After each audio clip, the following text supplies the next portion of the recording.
Concept అర్థమైంది కదా.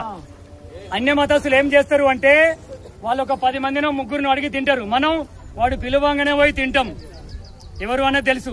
మన కులంలోకి వెళ్ళో మన మతంలోకి వెళ్ళో మారిన వాని దగ్గర వాడు మన దగ్గర ఏ ప్రసాదం కూడా తినడు. మనం వాళ్ళు ఏది ఇచ్చినా తింటాం. అందుకోసమని మన ఫ్యామిలీలో కూడా మతం మారిన వాళ్ళు ఉంటే వాళ్ళని అవాయిడ్ చేయాలి. వాళ్ళతో ఏం మాట్లాడకుండా ఉంటే ఆటోమేటిక్ గా మన దగ్గరికి వస్తాడు. లేదు అంటావు నీకు ఇంకా ఓపుకుంటే ఆయన మార్చడానికి మనకు తీసుకొచ్చి మన ధర్మ గ్రంథాల గురించి మన ఇతిహాసాల గురించి చెప్పి ఆయన వాపసు తీసుకురావాలి. తర్వాత రెండోది ఇతర గ్రంథాలు కూడా చదివే ప్రయత్నం చేయాలి. దాంట్లో లోపాలు మనకు కనపడతాయి. మన గ్రంథాలే మనం చదవం, భగవద్గీత చదవం, పురాణాలు ఏవి చదవం. మనకు తెలిసింది మనకి ఇంతే అంటాం. అన్ని మతాలు సమానం అంటాం. అన్ని మతాలు సమానం అనేది మన హిందూ ధర్మం తప్ప, మన భారతదేశం తప్ప వేరే దేశంలో అన్ని మతాలు సమానమని ఎవరు అనరు. వాళ్ళు అసలే ఒప్పుకోరు. మీరు అడగండి, మీకు ఒక అన్ని మతస్థులు ఎవరైనా దోస్తున్నట్టయితే మీరు అడగండి, అన్ని మతాలు సమానం అంటే లేదు లేదు మా మతమే గొప్ప అంటారు. ఆ 2 మతాలు. నువ్వు మాత్రం అన్ని మతాలు సమానం అంటావు. ఒక హిందూ ఆటోలనే, ఒక హిందూ ట్రాక్టర్ మీదే, ఒక హిందూ దాని మీదే 3 రకాల గుర్తులుంటాయి. ఏ ఒక్క అన్య మతస్థుల దగ్గర 3 గుర్తులు ఎవరి దగ్గర ఉంటాయో చూడండి. ఎవరి దగ్గర ఉంటాయి? అది ఎవరి దగ్గర ఉంటాయి అంటే మన దరిద్రుల దగ్గరనే ఉంటాయి. దరిద్రుడు అని ఎందుకు అంటున్నా అంటే మన దగ్గర మనం ఎట్లా బతుకోబెట్టిండ్రు అంటే మనకు సిలబస్ అనేది మార్చి ఎవడో ఎవనికో పుట్టిన వాడిని చరిత్రలు మనం చదువుకుంటున్నాం. బాబరు, అక్బరు, షాహంగి వీళ్ళ పేర్లతో చరిత్రలు చదువుకుంటున్నాం.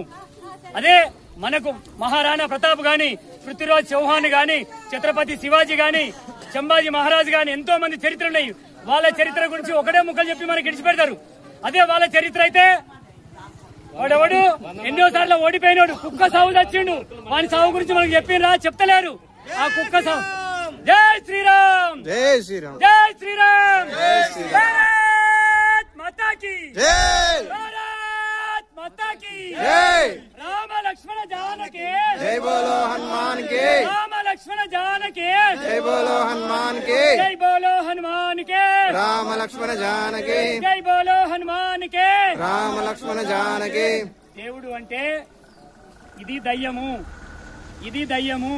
ఇది దేవుడు. ఇవి 2 కలిస్తేనే మనం అవుతున్నాం అనేది మనం అంటాం ఆడికైనా గాని. కానీ వేరే వాడు ఏమంటే తెలుసా? ఈ దయ్యము ఇది కూడా దయ్యమే అంటారు. ఏ దేవుని నమ్మొద్దు, ఏ రాయిని మొక్కద్దు అంటారు అన్య మతస్థులు. మనం ఈ దయ్యమైనా గానీ ఒక రకంగా మా అమ్మనో నాన్నో అని చెప్పి మనం మనకు పట్టింది అని పెడతాం. కానీ వాళ్ళు దేవుణ్ణి కూడా దయ్యాలంటారు. ఏ రాయిని పూజించద్దు అంటారు, ఏ రప్పని పూజించేస్తారు ఇతర మతస్థులు. కానీ మనం వాళ్ళ దగ్గరికి పోయి చీపురుతోని కొట్టించుకొని వస్తాం. వెమ్లవాడలు ఉండదు కదా, మనకు తెలుసు కదా. ఆడు పోయి చీపురుతోని కొడతాడు.